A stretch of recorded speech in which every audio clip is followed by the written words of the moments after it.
लड़का कक्षा में कुछ भी नहीं पहने खड़ा था, लेकिन अजीब तरह से कोई भी उसे नहीं देख सकता था। तभी एक खिलौना बंदूक अपने बैग से बाहर उड़ गया और चुपचाप शिक्षक जो कक्षा पढ़ा रहा था पर निशाना लगाया गया था। यह पता चला कि जब माइकल सुबह दांत साफ करने उठा तब उसे पता चला कि उसके सिंदाब को ब्रश कर दिया गया था।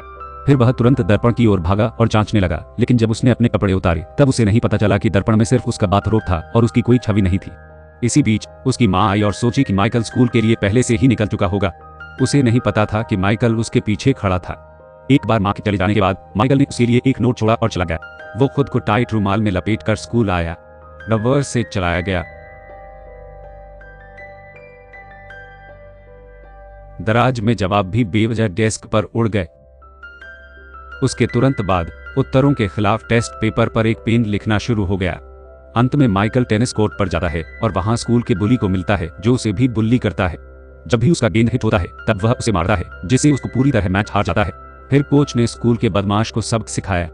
माइकल को अंदर से आराम मिला जब उसके पिता ने उस स्कूल के बुली को पीटते हुए देखा जो उसे धमकाता रहता था। तभी कुछ लड़कियां उसके सामने से दौड़ती गुजरती हैं। अगर तुम अदृश्य हो सकते हो तो सबसे क्या चाहोगे?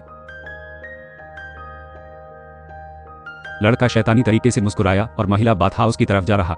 यह नए जमाने का था उस किशोर के लिए, पर उसे नहीं पता था कि लड़की ने फेंके हुए स्नान तौलिए ने उसके सिलहूट को ढंक लिया था। लड़कियां उत्सुकता से उसके पास चली जाती हैं और उसकी अदृश्यता अचानक खत्म हो जाती है, जिससे सबको डर से चीखने लगते हैं। रिवर्स से चलता हुआ। मां को नहीं पता था कि अपने बेटे को ऐसी बात कैसे समझाए। उसने कुछ ऐसा कह दिया जिससे माइकल को दूसरों की नजर में परदेसी व्यक्ति बना दिया। हर कोई उसके साथ खेलना नहीं चाहता था, तो उसे किताब से फिर से अदृश्य होने की बात कहनी पड़ी। अनुमान नहीं था कि उसका छोटा हाथ वास्तव में धीरे धीरे पारदर्शी हो जाएगा। लगा। हालांकि क्लास के अंत से 1 मिनट पहले शिक्षक फिर से उसकी तरफ आया था और वह शिक्षक द्वारा लगभग पकड़ा जाने वाला था। माइकल घर वापस आ गया था, पर उसे नहीं पता था कि उसकी बहन ने उसका राज खोज लिया था। उसकी बहन ने वादा किया कि वो किसी को नहीं बताएगी और सुझाव दिया कि माइकल घर पर नहीं रुके बल्कि बाहर जाकर देखें। तो वह जल्दी से नंग हो गया और स्टेला के घर जाकर उसे बिस्तर पर बिठाकर फुसफुसाकर बताया। इस तरह उत्साह में छिपकली क्षमता में समस्याएं आना शुरू हो गई। उसे समय पर अलविदा नहीं कह पाने की वजह से वह तुरंत खिड़की से बाहर कूद गया। लेकिन जब वह घर पहुंचा, माइकल ने अपनी गलती स्वीकार करने और स्टेला को अपनी पहचान बताने का फैसला लिया। अचानक जब वह स्टेला के घर जाता है तब उसे पता चलता है कि स्टेला को काले कपड़े वाले एक आदमी ने पकड़ लिया है। उसे प्रयोगशाला में ले जाया जाता है जहां सफेद कपड़े पहने राक्षसों की टोली उस पर काम करती है। लड़का बंद कमरे में फंस गया है।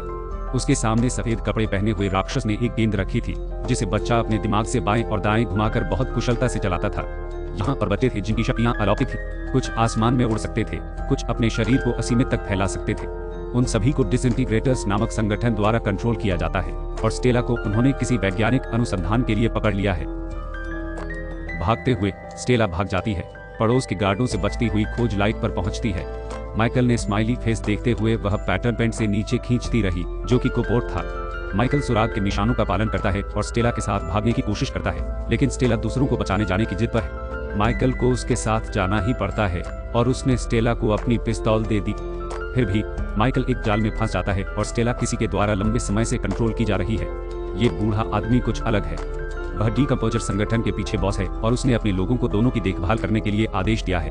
हालांकि यह बयान सीधे माइकल के अंदर की अन्य सुपर पावरों को जागृत करता है और उसकी आंखों के एक इशारे से सभी बदमाशों को मार देता है।